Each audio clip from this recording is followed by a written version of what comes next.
Good morning, welcome to our intellectual quality और learning platform. तो हम अपने डेली करंट अफेयर सीरीज की ओर आगे बढ़ते हैं। उससे पहले कुछ मोटिवेशनल कोट्स के बारे में जानेंगे। आप अपना भविष्य नहीं बदल सकते, पर आप अपनी आदतें बदल सकते हैं और निश्चित रूप से आपकी आदतें आपको भविष्य बदल देगी। इसलिए आपका नेचर, आपका स्वभाव अच्छा होना चाहिए, तो आपका भविष्य ऑटोमेटिक अच्छी हो जाएगी। तो कड़ी मेहनत करिएगा, अच्छे स्वभाव के साथ रहिएगा, तो सफलता एक दिन अवश्य मिलेगी। तो इसी के साथ हम अपने डेली करंट अफेयर सीरीज की ओर आगे बढ़ते हैं। उससे पहले आप सभी लोग टेलीग्राम ग्रुप पर जुड़ जाइएगा। यहाँ पे आपको सारे पीडीएफ प्रोवाइड होंगे हमारे यूट्यूब सेशंस के। तो चलिए, 28 दिसंबर 2023 के सारे करंट अफेयर्स को डिटेल में कवर करेंगे, तो वीडियो के अंत तक बने रहिएगा। क्वेश्चन नंबर 1, फोर्ब्स की सर्वाधिक वेतन पाने वाली महिला एथलीटों की सूची 2023 में शामिल एकमात्र भारतीय एथलीट कौन है? तो राइट आंसर हो जाएगा PV Sindhu. PV Sindhu only Indian athlete बनी है जो फोर्ब्स लिस्ट में नामित हुई है और सबसे ज्यादा हाईएस्ट पेड फीमेल एथलीट्स 2023 नामित हुआ है। तो जानते हैं इसके पॉइंट्स के बारे में।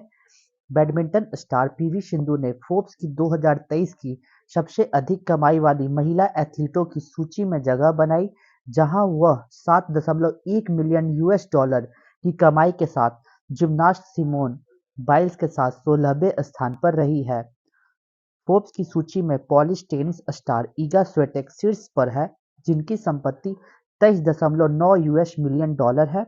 उन्होंने फ्रेंच ओपन जीता और साल का अंत दुनिया की नंबर 1 रैंक वाली खिलाड़ी के रूप में किया है। तो ये पॉइंट याद रखिएगा कि ईगा स्विएटेक फोर्ब्स लिस्ट में, इसका मतलब होता है ये लिस्ट जारी किया जाता है उन लोगों के लिए जो हाईएस्ट पेड फीमेल एथलीट्स होती हैं। तो उनको इस वर्ष 2023 में सबसे ज्यादा पैसों से इनको मिला है। तो हाईएस्ट पेड फीमेल एथलीट्स लगभग कौन है? तो ईगा स्विएटेक है नंबर 1 स्थान पे। लगभग इनको 23.9 मिलियन यूएस डॉलर इनको मिला है 2023 के अंत तक। और हमारे इंडियन प्लेयर जो पीवी संधू जी है, इनको फोर्ब्स लिस्ट में 16 स्थान पे रखा गया, 16 पोजीशन पे। इनकी कमाई कितनी है? तो 7.1 मिलियन यूएस डॉलर इनकी कमाई है। तो ये पॉइंट याद रखिएगा, फोर्ब्स लिस्ट से क्वेश्चंस बनते हैं। नेक्स्ट क्वेश्चन नंबर 2 की ओर। हाल ही में चर्चित mission investigation at the rate 75 days किससे संबंधित है? तो राइट आंसर हो जाएगा बिहार से। यहाँ बिहार राइट आंसर हो जाएगा, झारखंड नहीं। बिहार राइट आंसर हो जाएगा। Recently discussed mission investigation at the rate 75 days is related to Bihar. तो ये पॉइंट्स याद रखिएगा। जानते हैं इसके डिटेल पॉइंट्स के बारे में।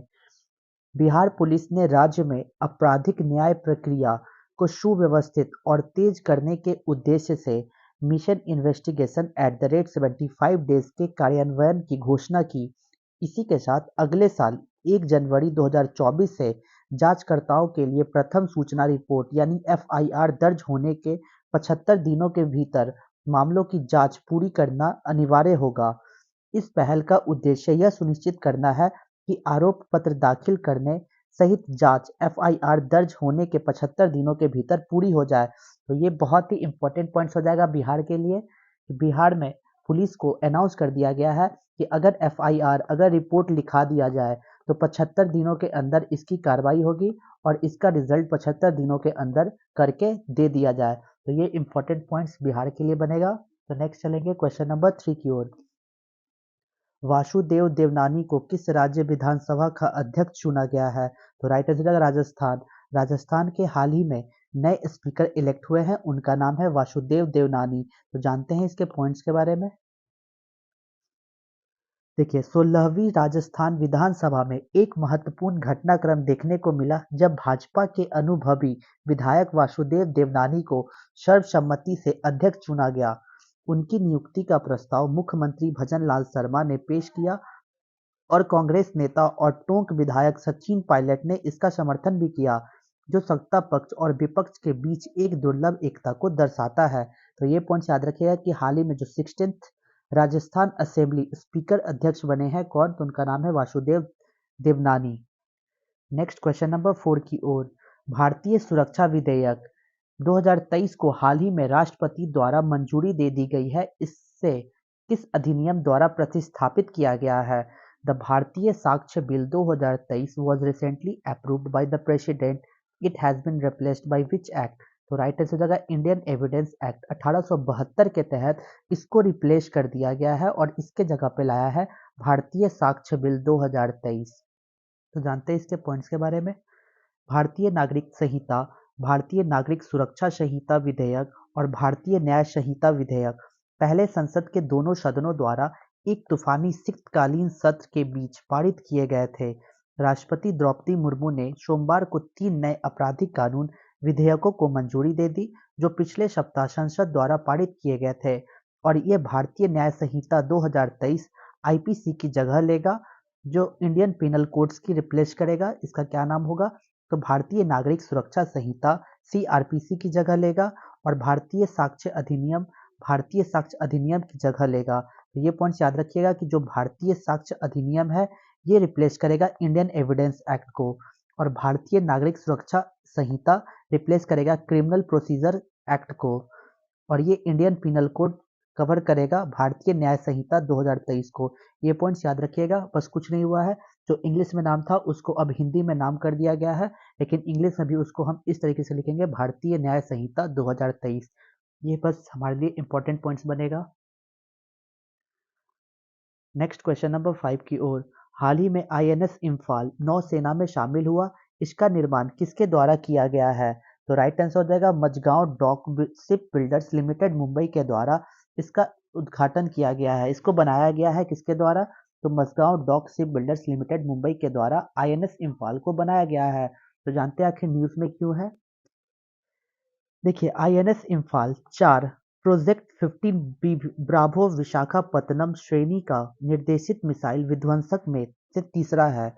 चौथे का नाम है आईएनएस सूरत होगा। देखिए, ये थर्ड है। थर्ड का नाम क्या है? आईएनएस इम्फाल।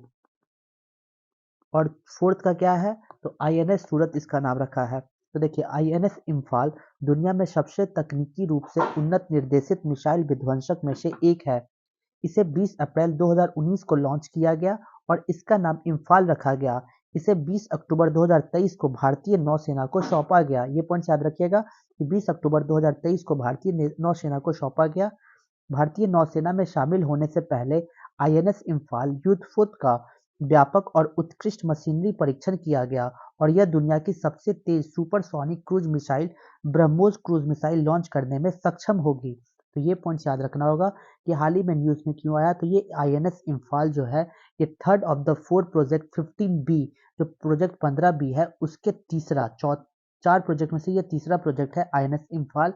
इनको हाल ही में गाइडेड मिसाइल डिस्ट्रॉयर का नाम दिया गया है। नेक्स्ट क्वेश्चन नंबर 6 की ओर। हाल ही में त्रिपुरा शहरी एवं पर्यटन विकास परियोजना के लिए किसके साथ $100 मिलियन का ऋण समझौता किया गया है? तो राइट आंसर है एशियन डेवलपमेंट बैंक के द्वारा हाल ही में लोन एग्रीमेंट पास किया गया है, जो लगभग $100 मिलियन के बराबर होगा। तो जानते हैं पॉइंट्स। भारत सरकार ने पूर्वोत्तर राज्य त्रिपुरा में शहरी सेवाओं और पर्यटन सुविधाओं में सुधार के लिए त्रिपुरा शहरी और पर्यटन विकास परियोजना के लिए $100 मिलियन का ऋण लेने के लिए एशियाई विकास बैंक एडीबी के साथ एक समझौता पर हस्ताक्षर किए। त्रिपुरा शहरी और पर्यटन विकास परियोजना के लिए ऋण समझौते पर हस्ताक्षर करने वालों में से भारत सरकार के वित्त मंत्रालय के आर्थिक मामलों के विभाग की संयुक्त सचिव सुश्री जूही मुखर्जी और एडीबी प्रभारी अधिकारी श्री निलय मितास शामिल थे। यह परियोजना लगभग 42 किलोमीटर नए ट्रांसमिशन और वितरण पाइप स्थापित करके, 4 नए जल उपचार संयंत्र स्थापित करके और 55 किलोमीटर तूफानी जल नालियों में सुधार करके शहरी जल आपूर्ति प्रणालियों को उन्नत करेगी। ये पॉइंट याद रखना होगा कि एशियन डेवलपमेंट बैंक के द्वारा हाल ही में लोन लिया गया है, तो त्रिपुरा के शहर के लिए, त्रिपुरा स्टेट के लिए लिया जा रहा है। एशियन डेवलपमेंट बैंक से $100 मिलियन का लोन लिया जा रहा है। नेक्स्ट नेक्स्ट क्वेश्चन नंबर 7 की ओर। हाल ही में चर्चित क्रूज मिसाइलें तलैया और नासिर किससे संबंधित है? तो राइट आंसर है ईरान से। ईरान से संबंधित है तलैया और नासिर। जानते हैं इसके पॉइंट्स के बारे में। ईरान की नौसेना ने घरेलू स्तर पर निर्मित अत्याधुनिक क्रूज मिसाइल तलैया और नासिर को अपने शस्त्रागार में शामिल किया। तलैया और नासिर दोनों क्रूज मिसाइलें राजधानी तेहरान से लगभग 1400 किलोमीटर (850 मील) दक्षिण पूर्व में दक्षिणी ईरान बंदरगाह कोणार्क में हिंद महासागर के पास एक नौसैनिक अड्डे पर पहुंची है। नौसेना प्रमुख एडमिरल शाहराम ईरानी ने कहा कि तलैया की मारक क्षमता 1000 किलोमीटर से अधिक है और उन्होंने इस पूरी तरह से स्मार्ट कहा है। ईरानी ने कहा कि क्रूज मिसाइल यात्रा के दौरान लक्ष्य बदलने में सक्षम है। उन्होंने कहा कि नासिर की मारक क्षमता 100 किलोमीटर 62 मील है और इसे युद्ध पोतों पर स्थापित किया जा सकता है। तो ये पॉइंट्स याद रखना होगा कि ईरानी नेवी के द्वारा इंट्रोड्यूस किया गया 2 मिसाइल, एक का नाम है तलैया और दूसरा का नाम है नासिर। ये पॉइंट्स याद रखना होगा। नेक्स्ट क्वेश्चन नंबर 8 की ओर। देश का पहला एआई शहर कहाँ विकसित किया जाएगा? तो राइट आंसर हो जाएगा लखनऊ।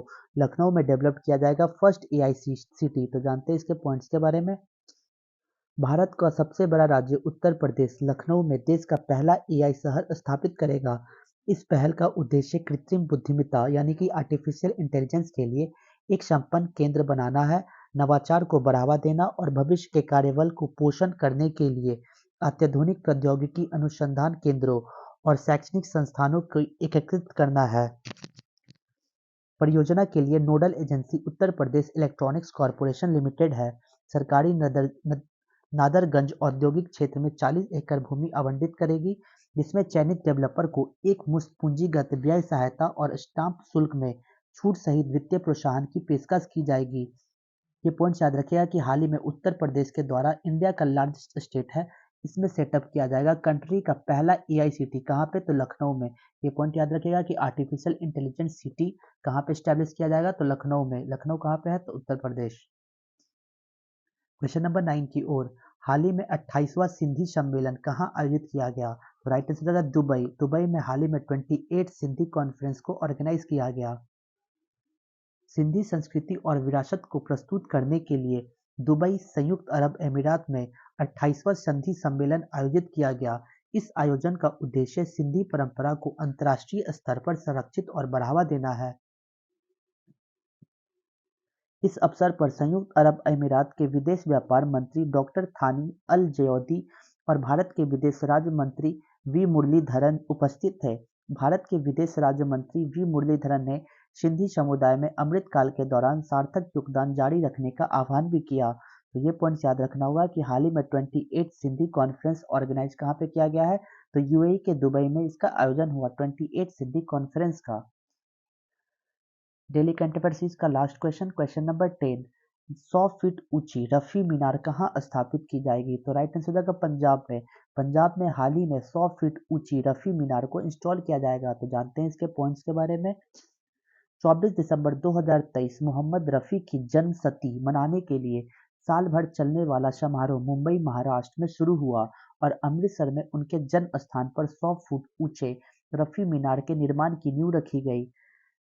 अमृतसर के पास कोटला सुल्तान सिंह गांव में उनके जन्म स्थान पर मोहम्मद रफी की याद में 100 फीट ऊंची रफी मीनार का निर्माण किया जाएगा।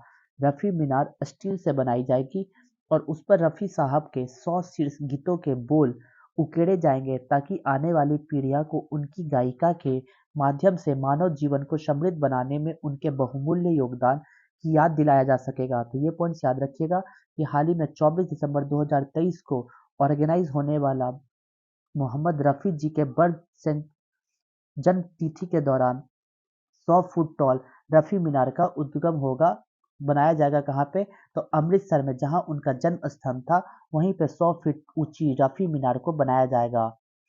चलते हैं रिवीजन बैच की ओर। 27 दिसंबर 2023 के सारे करंट अफेयर्स को रिवीजन मोड में कवर करेंगे। Question number 1। हर वर्ष राष्ट्रीय सुशासन दिवस 25 दिसंबर को मनाया जाता है। Question number 2। हाल ही में चर्चित ग्रेट अरब माइंड्स अवार्ड से सम्मानित किया गया यूएई को। Question number 3। चविट्टू नाटकम लोक रंगमंच किस राज्य से संबंधित है? तो केरला राज्य से संबंधित है। Question number 4। हाल ही में खबरों में रही पेंटोया टाइग्रोई का क्या है? तो बैक्टीरिया है। Question number 5।